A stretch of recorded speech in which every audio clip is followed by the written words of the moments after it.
Salut les investisseurs intelligents, j'espère que vous allez très bien et je vous fais cette vidéo toute spéciale parce que hier soir j'ai eu le privilège d'être invité en tant que speaker pour un meet-up dont le sujet était l'immobilier locatif et donc j'ai remarqué en fait que 80% des questions qui étaient posées par l'assemblée, il y avait environ une trentaine de personnes, c'était uniquement des questions sur la banque.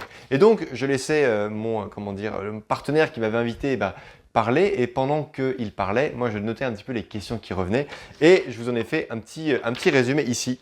Et une des questions, donc je vais faire cette vidéo en répondant aux questions en fait qui m'ont été posées, et enfin qui ont été posées hier soir, pardon, et vous allez voir qu'il y a des sujets qui sont vraiment très intéressants. Première question, qu'est-ce que le nantissement? Alors le nantissement, j'ai déjà eu l'occasion d'en parler sur la chaîne YouTube et moi par exemple aujourd'hui, lorsque la banque me demande de mettre de l'apport dans un bien immobilier, eh bien je dis non monsieur le banquier, j'ai pas envie d'injecter de l'argent brut comme ça dans mon projet. En revanche, cet argent-là que vous me demandez, je vous propose de le nantir. Le nantir, ça veut dire quoi? Ça veut dire que si le banquier, vous voulez qu'il vous finance un investissement à 300 000 euros pardon, et qu'il vous demande 20% d'apport, on va faire simple, eh bien ça fait 60 000 euros. Vous dites non, 60 000 euros, même si je les ai, j'ai pas envie de les injecter parce que c'est pas forcément utile. Aujourd'hui, même si les taux ont tendance à remonter très fortement, ils restent excessivement bas. Moi, je vous rappelle que mes premiers biens immobiliers, j'ai emprunté à 4,5%. Donc 4,5%, c'était déjà très bas parce que les taux venaient de baisser. On était à 6-7% peut-être une décennie avant. Et là, on est tombé à 4,5%. On est tombé à quasiment 0,9% sur 25 ans en 2021. Mais là, en octobre 2022, eh bien, vous et moi, nous savons très bien que les taux ne font que remonter en ce moment.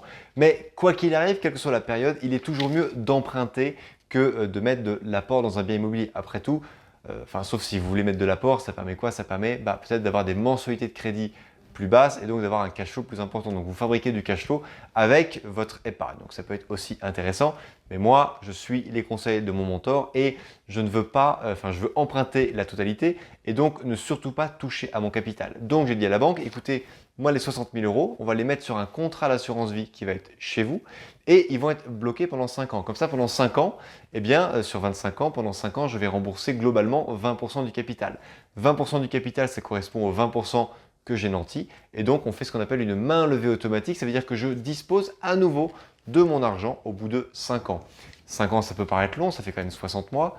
On peut mettre 48 mois, on peut mettre 36 mois, on peut mettre 24 mois. C'est une négociation que vous devez avoir. Mais en gros, pendant ces 60 mois, pour reprendre l'exemple que je venais de faire, eh bien, la banque a la main sur votre capital. Et si vous rencontrez un accident de crédit, eh bien, la banque se réserve le droit d'aller taper dans cette somme que vous avez nantie chez elle pour justement sécuriser son capital. Donc, ça peut être très intéressant parce que ça permet de lever des sommes et au bout de 5 ans, les 60 000 euros que vous avez placés, ils ont travaillé avec les intérêts composés, donc ce n'est plus 60 000 euros que vous avez, mais ça peut être 70, 75, 80 000 euros en fonction des différents profils investisseurs que vous avez choisis pour votre contrat d'assurance vie. Donc ça, c'est le nantissement. C'est vraiment très intéressant. On peut nantir des sommes d'argent, on peut nantir des biens immobiliers, on peut nantir des objets de valeur, on peut nantir tout ce qui est monétisable quelque part. Deuxième question super intéressante, peut-on demander un report d'échéance? Alors c'est une excellente question et encore beaucoup trop de gens ne savent pas que toutes les banques, sur simple demande, elles font au minimum, je me demande d'ailleurs s'il n'y a pas une loi pour ça, 12 mois de report d'échéance. 12 mois pendant lesquels vous ne payez ni intérêt ni capital, vous ne payez que l'assurance de votre crédit. Attention, quoi qu'il arrive, vous devrez toujours payer l'assurance de votre crédit. Et attention, gare à vous, si vous manquez quelques échéances d'assurance, parce que s'il vous arrive un problème, l'assurance pourrait très bien vous dire « Oui, mais attendez, il y a 4 ans, vous avez raté 2 échéances, donc on ne vous couvre pas. » Donc, vous savez que les assurances, elles vous prêtent un parapluie lorsqu'il fait beau, mais dès qu'il pleut, elles vous le retirent. Donc, vous devez vraiment être le petit doigt sur la couture avec vos échéances de crédit. Le report d'échéance, il peut vraiment être très intéressant, notamment pour la technique que j'ai baptisée le report-apport. Donc, admettons, vous vous lancez dans un bien immobilier qui va vous emprunter sur 25 ans. Et là, vous dites à la banque, écoutez, monsieur le banquier, j'ai envie, s'il vous plaît, qu'on mette en place un report d'échéance de 24 mois. 24 mois, c'est très facile à avoir. Pour avoir du 36 mois, vous pouvez simplement dire à la banque que vous voulez provisionner une enveloppe de travaux pour, pourquoi pas, provisionner le rafraîchissement de la façade, la rénovation énergétique, ce genre de choses. C'est des choses que, des raisons que votre banquier peut tout à fait comprendre et donc il peut tout à fait accepter que pendant 3 ans, vous fassiez soit un report total, soit partiel. Donc partiel, c'est lorsque vous ne payez pas le capital, mais vous continuez à rembourser les intérêts et également toujours l'assurance du crédit. Et lorsque c'est un report total, vous ne payez que l'assurance. Du coup, vous aviez ça de cash flow avant, vous allez avoir ça de cash flow beaucoup plus parce qu'il n'y a plus de capital à rembourser ni d'intérêt. Et donc, ce que je vous propose, c'est que si vous arrivez à faire ça pendant 3 ans, vous allez encaisser des loyers sans avoir de crédit à rembourser à part l'assurance, je me répète, mais c'est très important. Et donc, vous allez avoir un cash flow énorme. Ce cash flow, soit vous le mettez en apport dans un second projet, soit vous le gardez et vous le réinjectez en remboursement par anticipation partielle dans votre crédit. Donc, si vous aviez emprunté 300 000 euros, il vous reste peut-être après les 36 mois de report d'échéance, il vous reste 60 000 euros. Vous réinjectez les 60 000 euros dans les 300 000 de capital, donc vous n'avez plus que 240 000 euros à rembourser. Donc du coup, vous baissez les mensualités de crédit. Voilà, donc vous avez soit un remboursement par anticipation, soit la mise en apport, mise en nantissement dans un second investissement, ou alors dépenses de travaux pour augmentation des loyers, augmentation du cash flow, etc., etc. On a toujours de quoi faire avec une grosse somme d'argent. Ensuite, il y a des gens qui m'ont dit, alors, moi Rodolphe, j'ai 0 épargne, est-ce que je peux emprunter? Bah écoutez, ça paraît dingue, mais oui, avec 0 épargne, du moment que vous avez un revenu qui est constant, qui est fiable, la banque peut vous prêter. Et moi, de vous à moi, je trouve ça dangereux. Pourquoi? Parce qu'une personne qui gagne 3 000 euros par mois, il y en a qui gagnent 3 000 euros par mois et qui dépensent 3 000 euros par mois, alors que leur niveau de vie ferait qu'en dépensant simplement 1 500 ou 2 000 euros par mois, ils iraient très très bien et pourraient mettre 1 000 euros par mois de côté. Eh bien non, s'ils voient qu'ils touchent 4, 5 000, 6 000 euros par mois, ils vont dépenser tout ce qui est sur leur compte parce qu'ils n'ont jamais été éduqués à faire de petites économies, ne serait-ce que 1%, 5%, 10% par mois. C'est pourtant pas grand-chose et pourtant, beaucoup de gens ne le font pas. Et moi honnêtement, de vous à moi, je trouve ça dangereux de prêter de l'argent à des gens qui ne sont pas capables de mettre 1 euro de côté tous les mois. Mais vraiment, quand je dis 1 euro, c'est vraiment 1 euro. Mais la banque, du moment que vous avez un revenu régulier, elle peut vous prêter sur la base de 35% de votre revenu. Donc moi, je ne trouve pas ça forcément prudent. Moi, ce que je vous recommande, c'est de toujours avoir en épargne ce qu'on appelle un fonds d'urgence, enfin ce que j'appelle un fonds d'urgence. Le fonds d'urgence, ça veut dire que si vous faites un crédit à la banque qui va vous coûter 1 000 euros par mois pendant 20 ou 15, 20, 25 ans, vous devez avoir entre 6 et 12 mois de mensualité bancaire de côté. Mensualité avec assurance, intérêt et capital tout confondu. Donc, si ça vous coûte 1 000 euros, vous devez avoir entre 6 et 12 000 euros de côté sur un livret d'épargne, sur un contrat d'assurance vie, sur ce que vous voulez. Mais il faut que ce soit de l'argent qui soit facilement disponible si vous avez un problème, un accident de crédit. Si demain vos locataires arrêtent de payer, que vous lancez une procédure et que ça prend du temps, qui va devoir rembourser la banque? Eh bien, c'est vous. C'est pas une assurance, c'est pas ceci ou cela. Donc, vous devez impérativement le faire. Une autre question super intéressante, une personne a dit « Moi, mon banquier, il pondère à 70% les loyers perçus lorsque c'est du classique, mais lorsque j'ai une assurance loyer impayé, le banquier pondère à 100%, c'est-à-dire qu'en gros, il ne pondère pas. » Eh bien oui, c'est une réalité, c'est même une très très bonne nouvelle.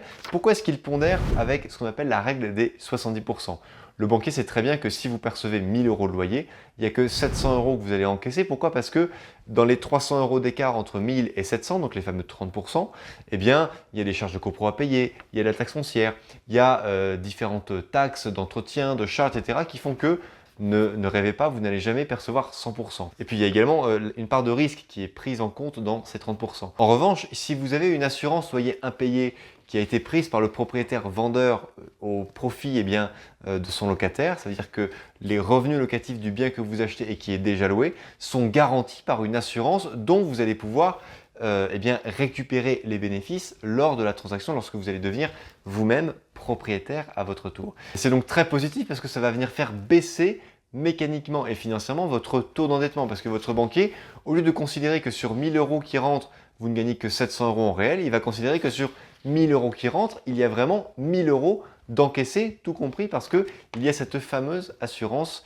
loyer impayé, cette fameuse garantie loyer impayé que je vous recommande vraiment de prendre pour tous les investissements locatifs que vous prenez. Ça vous sécurise, ça vous permet de bien dormir et ça vous revalorise très fortement vos biens immobiliers si jamais vous les revendez, loués tels que vous les aurez exploités. Donc c'est vraiment très très important.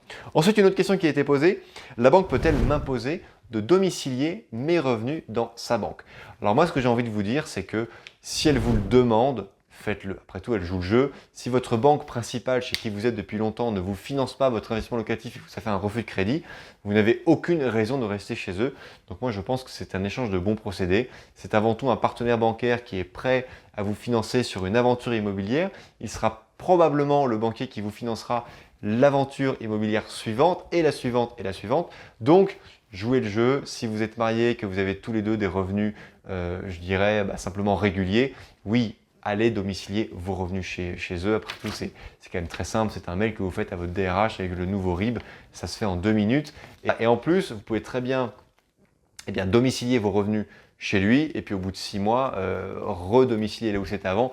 Il ne va pas vous rappeler pour vérifier, il va juste contrôler que c'est fait pendant 1 mois ou 2. Puis après, il va vous lâcher les baskets. On m'a posé une question très intéressante, ce sera la dernière. Suite à une succession importante, une des participantes hier avait l'opportunité, avec l'argent qu'elle a récupéré, de rembourser la totalité des crédits qu'elle a fait ces 2 dernières années, donc des crédits avec des taux d'emprunt qui étaient historiquement bas puisqu'elle a emprunté à moins de 1,5% sur 20 et 25 ans pour 2 investissements locatifs respectifs. Et moi, ma réponse a été, voilà, si c'était ma propre situation, si j'ai beaucoup d'argent d'un coup et que j'ai la possibilité de rembourser par anticipation la totalité de mes crédits, eh bien oui, je le ferai. Pourquoi? Parce qu'aujourd'hui, j'ai quasiment 2 millions d'euros d'encours pour des investissements locatifs que j'ai fait, mon épouse et moi. Et je n'ai pas l'ambition de vivre comme un Américain avec toujours des crédits, des crédits, des crédits. Non, c'est pas ça. Moi, au bout d'un moment, j'ai envie de me désendetter. Donc, je le fais chaque année. Je fais des remboursements partiels de mes crédits pour augmenter les cash flows. Et ça vient justement augmenter un petit peu ce phénomène de remboursement. Parce que plus je rembourse, moins j'ai de capital à rembourser à la banque. Et plus j'augmente mes loyers, mes cash flows de mes différents immeubles. Donc, plus ça va, plus ça s'accélère. Et donc, plus c'est exponentiel. Et plus ça marche. Donc, moi, ce que je vous recommande, c'est, voilà, si vous avez du cash, s'il est sur un contrat d'assurance vie et qu'il travaille à 1,5 ou 2% par an, bref, qui ne travaille pas du tout, autant le prendre et rembourser vos endettements pour soit recommencer à lever des fonds et lever des crédits pour d'autres investissements.